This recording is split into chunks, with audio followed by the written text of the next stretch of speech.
আমরা রানিং 3 মাস চলে বেতন পাইতেছি না। আমরা তো দীর্ঘদিন ধরে কাজ করতেছি, সুলভ শ্রেণীর আন্ডারে কাজ করতেছি। যখন নতুন কোম্পানি লইছে আমরা পিএফ কাইটা 7,100 টাকা পাই, এটা আমরা চলে না, পুষে না। যাতে আমরা একটা নির্দিষ্ট টাইম হয় 5 তারিখের মধ্যে কিংবা 10 তারিখের মধ্যে যাতে প্রত্যেক মাসে বেতনটা দিয়ে দেয়, আর যাতে আমরা এই বেতনে পুষে না, বেতনটা যাতে একটু বাড়াই দেয়। এক্ষণে কত বেতন দেয়? আমরা তো 9,000 টাকা পাইতেছি। আর এমনি কত মাসের বেতন আটকে রয়েছে আপনাদের? হয়তো 2 মাসের বেতন আমরা 3 মাস রানিং চলে।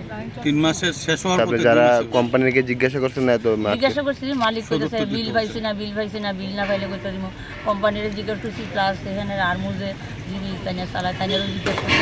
তাইনে কইতেছে এরকম তো কোনো কথা আসিল না, কাজ লওয়ানোর সময় তো কইছেন প্রত্যেক মাসে দিবেন, ওখান করে দেন না। এখন যাতে আমরা আপনাদের কাছে অনুরোধ যাতে বেতনটা